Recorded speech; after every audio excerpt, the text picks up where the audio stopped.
PF ವಂಚನೆ ಆರೋಪ ಬಂಧನ ವಾರೆಂಟ್ ನಂತರ ಮೌನ ಮುರಿದ ರಾಬಿನ್ ಉತ್ತಪ್ಪ. ಪಿಎಫ್ ವಂಚನೆ ಆರೋಪಗಳಿಗೆ ಸಂಬಂಧಿಸಿರುವ ಕಂಪನಿಗಳ ದೈನಂದಿನ ಕಾರ್ಯಾಚರಣೆಯಲ್ಲಿ ಭಾಗಿಯಾಗಿಲ್ಲ ಎಂದು ಮಾಜಿ ಕ್ರಿಕೆಟಿಗ ರಾಬಿನ್ ಉತ್ತಪ್ಪ ಸ್ಪಷ್ಟಪಡಿಸಿದ್ದಾರೆ.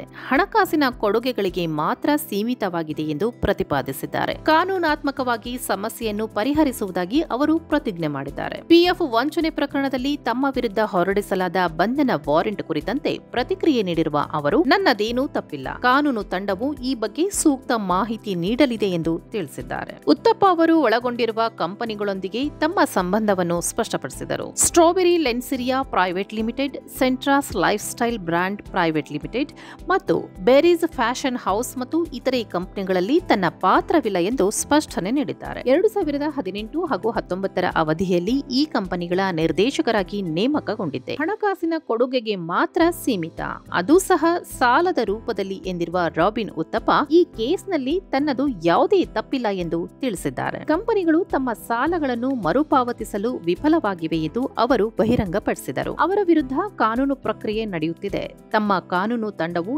ಈಗಾಗಲೇ ಪಿಎಫ್ ಅಧಿಕಾರಿಗಳಿಗೆ ಯಾಕೆ ಹಾಜರಾಗಿಲ್ಲ ಎಂಬ ಬಗ್ಗೆ ಮಾಹಿತಿ ನೀಡಲಿದೆ ಎಂದು ಪ್ರತಿಕ್ರಿಯೆ ನೀಡಿದ್ದಾರೆ.